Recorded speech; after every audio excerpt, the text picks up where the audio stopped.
Municipality ఎన్నికల్లో భాగంగా మనం రంగారెడ్డి జిల్లా మొయినాబాద్ మున్సిపాలిటీనే ఉన్నాం. వి5 ఛానల్ తెలంగాణ రాష్ట్ర వ్యాప్తంగా మున్సిపాలిటీ ఎన్నికలు ఎలా జరుగుతున్నాయి, అభ్యర్థులు ఎలా పోటీలో ముందుకెళ్తున్నారు, జనాలు ఎట్లా రెస్పాండ్ అవుతున్నారు, అలాగే వీళ్ళు ప్రచారానికి వెళ్ళే మూమెంట్లో ప్రజల సమస్యలు ఏం ఐడెంటిఫై చేస్తున్నారు అని తెలుసుకోవడానికి ఈరోజు మనం మొయినాబాద్ మున్సిపాలిటీలోని 7వ వార్డులో ఉన్నాం. ఇక్కడ బీఆర్ఎస్ పార్టీ అభ్యర్థి కొత్త మాణిక్ రెడ్డి తను సామాజికంగా రాజకీయంగా ఒక 20-25 ఇయర్స్ నుంచి ఎనలేని సేవ చేస్తూ జనాలకు ఎవరైనా ఆపదలో తన దగ్గరికి వస్తే చచ్చినా బతికినా పెళ్ళిళ్ళు పుట్టినరోజులు ఏవైనా సరే ఎట్లాంటి మూమెంట్లు అయినా సరే అన్నా అంటే నేనున్నా అనే ఒక పలికి ఒక మంచి మనసున్న వ్యక్తి కొత్త మాణిక్ రెడ్డి ఇక్కడ 7వ వార్డు నుంచి బీఆర్ఎస్ నుంచి పోటీ చేస్తున్నారు. ఒకసారి అన్నతో మాట్లాడి ప్రచారం ఎలా నిర్వహిస్తున్నారు, ప్రజలు ఎట్లా రెస్పాండ్ అవుతున్నారు, అలాగే ఈ వార్డులో ఉన్న సమస్యలు ఏం ఐడెంటిఫై చేస్తున్నారు, తను కనుక కౌన్సిలర్గా గెలిస్తే ఇక్కడ ఆ సమస్యలను ఎట్లా పరిష్కరిస్తారు, డెవలప్మెంట్ ఎట్లా చేస్తారో తెలుసుకుందాం. అన్న నమస్తే, ఒక్కసారి మీ ఇంట్రడక్షన్ అన్న, మీ పేరు? నా పేరు కొత్త మాణిక్ రెడ్డి. నేను అజీజ్ నగర్ 7వ వార్డు నుంచి బీఆర్ఎస్ అభ్యర్థిగా పోటీ చేస్తాను. ఎట్లా ఉందన్న, ఇప్పుడు మీరు 7వ వార్డులో ప్రచారానికి వెళ్తున్నప్పుడు జనాల రెస్పాండ్ ఎట్లా ఉంది, ఎట్లా వాళ్ళు మీకు రియాక్ట్ అవుతున్నారు? జనాల రెస్పాన్స్ బ్రహ్మాండంగా ఉన్నారు. మీ అందరూ చూస్తే వెనకాల కనిపిస్తున్నారు, తండోపతండాలుగా వస్తున్నారు.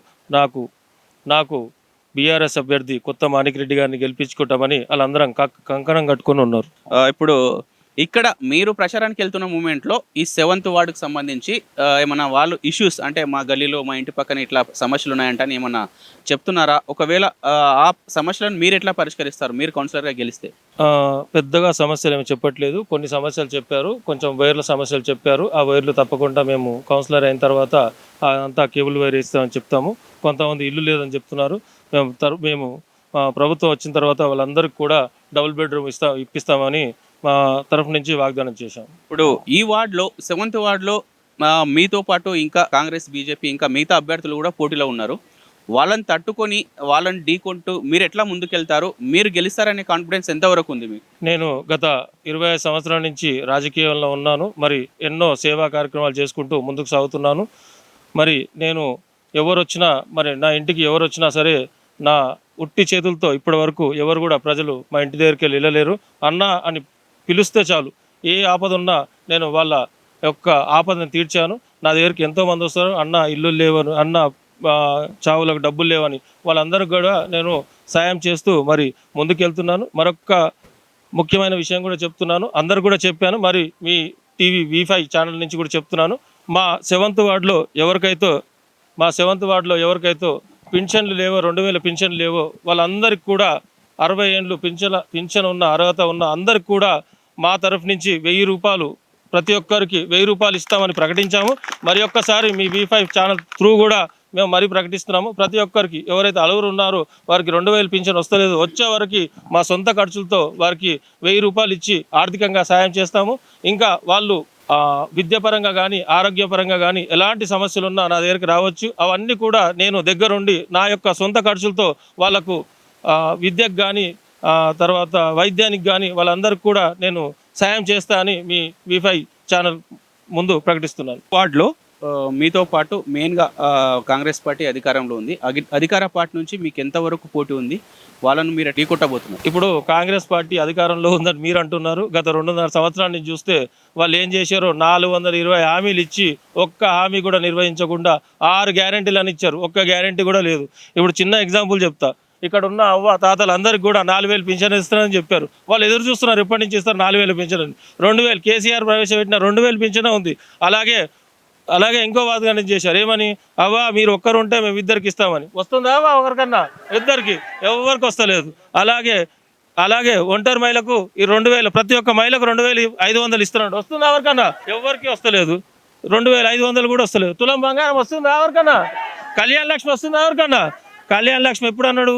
అమ్మ ఆయన పెళ్ళైనా నెల తర్వాత ఇస్తున్నాడు, ఈయన పెళ్లి కాకముందు వారం రోజుల ముందు ఇస్తున్నాడు. బిడ్డ పెట్టినాక వస్తుంది కళ్యాణ లక్ష్మి 1,16,000 రూపాయలు. అది వస్తుందంటే వస్తుంది, లేదంటే లేదు. మరి ఈ 400 హామీలు కూడా కాంగ్రెస్ ప్రభుత్వం ప్రకటించి ఒక్క హామీ కూడా నెరవేర్చడానికి వాళ్ళ యొక్క ప్రయత్నాలు కూడా చేయట్లేదు. కాబట్టి మేము కాంగ్రెస్ గవర్నమెంట్ మీద ఎంత వ్యతిరేకత ఉందో ఈ ప్రజలను చూస్తే మీ అందరికి తెలుస్తుంది. కాబట్టి మేము తప్పకుండా అత్యధిక మెజారిటీతో గెలుస్తామని ఈ ప్రజలందరూ మాకు ఓటేస్తారని మేము కోరుకుంటున్నాం. ఇప్పుడు చివరిగా మీ 7th వార్డు ప్రజలకి మీరు ఒక కాన్ఫిడెన్స్ చెప్పండి, ఒక నమ్మకం చెప్పండి. మీరు కనుక కౌన్సిలర్గా గెలిస్తే మాణిక్ రెడ్డి, మీ ఫ్యామిలీ నుంచి కూడా రాజకీయంగా మీరు ఎంతో అనుభవం ఉంది, మీ తాత అయినా తండ్రి అయినా మీరు రాజకీయంగా వివిధ స్థాయిలో ఎదిగిన కుటుంబం.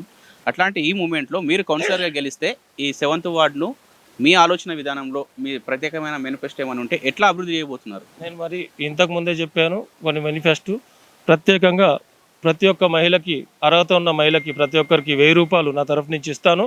అలాగే ఇక్కడ ఉన్న సమస్యలు ఏమైనా సమస్యలు నా దృష్టి తీసుకుంటే అపరాత్రి అర్ధరాత్రి అనకుండా తలుపు కొడితే చాలు, అన్న అంటే చాలు, వాళ్ళ గురించి ఎల్లవేళలా సేవలు చేయడానికి నేను ఉన్నాను. ఇక్కడ నేను రాజకీయం చేయడానికి రాలేదు, మరీ ముఖ్యంగా ఉట్టి ప్రజాసేవకు చేయడానికి వచ్చాను. నాకు రాజకీయాలు చేయాలంటే వేరే చాలా చేయొచ్చు, కానీ ఉట్టి ప్రజాసేవలు చేయడానికి వచ్చాను. గత 25 సంవత్సరాల నుంచి నేను రాజకీయాల్లో ఉన్నాను. మరి 10 సంవత్సరాల ముందు అధికారంలో నేను ఎంపీటీసీ ఉన్నప్పుడు కూడా పనులు చేశాను. మరి ముఖ్యంగా మీరు నన్ను కౌన్సిలర్గా గెలిపిస్తే ఈ యొక్క 7వ వార్డుని ఆదర్శ మొత్తం 26 వార్డులలో ఆదర్శ వార్డుగా తీర్చిదిద్దుతానని మరి ప్రజలందరికీ వాగ్దానం చేస్తున్నాను. ఇప్పుడు ఇంత ఇది కాకుండా అన్న, మీరు మాణిక్ రెడ్డి అంటే ప్రతి ఒక్కరు ఎవరైనా సరే ఆపదలో ఉన్న వారికి ఎంతో మందికి హెల్ప్ చేస్తాడు, ఏదైనా ఆపదలు వస్తే వాళ్ళని ఉట్టే పంపాడని ఒక వాయిస్ వింటాము. ఎందుకు మీకు అట్లా జనాలకు హెల్ప్ చేయాలని ఒక ఆలోచన ఎందుకు వస్తుంది? అట్లా ఎందుకు వచ్చింది? ఇది మా తాత ముత్తాతల నుంచి వచ్చిన వారసత్వం. వాళ్ళు కూడా ఇప్పుడు కాదు, మరి 54 మా తాత పెంటారెడ్డి గారు సర్పంచ్ ఉన్నారు, మా తండ్రి గారు కూడా పిఎస్సి చైర్మన్ ఉన్నారు, మా చిన్నమ్మ కూడా ఎంపీటీసీ ఉన్నారు, మా కాకయ్య కూడా 83 నుంచి మరి 45 సంవత్సరాల నుంచి రాజకీయాల్లో ఉన్నారు. మా ఇంటికి ఎవరైనా తలుపు తట్టి అన్న మాకు ఈ బాధ ఉంది అని చెప్తే మేము ఒక్క జనం కూడా ఆలోచించకుండా వాళ్ళకి ఏదన్నా ఆపద ఉంటే మాత్రం అదే అప్పటికప్పుడే ఆ ఆపద తీరుస్తాము. చివరిగా మీ 7th వార్డు ఓటర్లకి మీరు ఒక రిక్వెస్ట్ చేయండి. మిమ్మల్ని గెలిపించవలసిన అవసరం ఏముంది, ఆవశ్యకత ఏముంది, మిమ్మల్ని గెలిపిస్తే వాళ్ళకు ఎట్లా ఇప్పుడు ఇందాక హామీ ఇచ్చారు, 11 జరిగే ఎన్నికల్లో కారు గుర్తుపై ఓటేసి ఒకసారి వాళ్ళని రిక్వెస్ట్ చేయండి. నేను మీ కొత్త మాణిక్ రెడ్డి, మీ అమూల్యమైన ఓటు 7వ వార్డు పోటీ చేస్తున్న నాకు కొత్త మాణిక్ రెడ్డికి కారు గుర్తు మీద వేసి మీ అందరు గెలిపించగలని ప్రార్థిస్తున్నాను. మీ అందరు కూడా నన్ను గెలిపిస్తే మీ అందరు కూడా నేను ఎలాంటి సేవ చేస్తానో మీ అందరికీ తెలుసు. ఇప్పుడు నేను ఈ కౌన్సిలర్ నిలబడ్డానని కాదు, గత 10 ఏళ్ల నుంచి కూడా నేను ఏం సేవ చేస్తున్నానో మీ అందరికీ తెలుసు. అన్న ఆపద ఉందంటే నేను ఒక్క క్షణం కూడా ఆలోచించకుండా మీ అందరికి సేవ చేస్తున్నాను.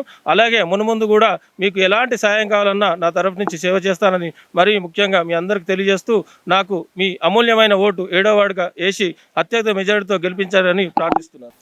మరీ ముఖ్యంగా కారు గుర్తుకు 7వ వార్డులో కారు గుర్తుకు ఓటేసి మీ అందరూ నన్ను అత్యధిక మెజారిటీతో గెలిపించారని ప్రార్థిస్తున్నాను. ఇది ఇక్కడ మన మొయినాబాద్ మున్సిపాలిటీ 7th వార్డ్. ఇది అజీజ్ నగర్ గ్రామ పంచాయతీ. ఇంతకుముందు ఈ నూతనంగా ఏర్పడిన ఈ మున్సిపాలిటీలో 7వ వార్డు నుంచి పోటీ చేస్తున్న కొత్త మాణిక్ రెడ్డి, తను ఒక 20-25 ఇయర్స్ నుంచి వీళ్ళ తాతల తండ్రుల కాలం నుంచి కూడా రాజకీయంగా సామాజికంగా ఆపదలు ఉన్న వారికి ఆదుకునే మా ఫ్యామిలీ నుంచి నేను కౌన్సిలర్గా పోటీ చేస్తున్నాను. ఈ ప్రత్యేకమైన ఈ ఎన్నికల మూమెంట్లో ఈ 11 జరిగే ఎన్నికల్లో కారు గుర్తుపై ఓటేసి 7వ వార్డు నుంచి నన్ను అత్యధిక మెజార్టీతో గెలిపిస్తే ఈ వార్డుని మన మొయినాబాద్ మున్సిపాలిటీలోనే ఒక నెంబర్ 1 ఆదర్శవంతమైన అభివృద్ధివంతమైన వార్డుగా తీర్చిదిద్దుతానని, అలాగే మన ఈ వార్డులో ఉన్న ప్రజలందరికీ, అన్నలకు, అక్కలకి, తమ్ముళ్ళకి, చెల్లెలకి ఎలాంటి ఆపద ఉన్నా అర్ధరాత్రి అయినా నా డోరు కొడితే నేను వాళ్ళకి హెల్ప్ చేస్తానని మనతో అంటున్నారు. కెమెరామెన్ భరత్తో సాయిరాజ్, అజీజ్ నగర్, మొయినాబాద్ మున్సిపాలిటీ.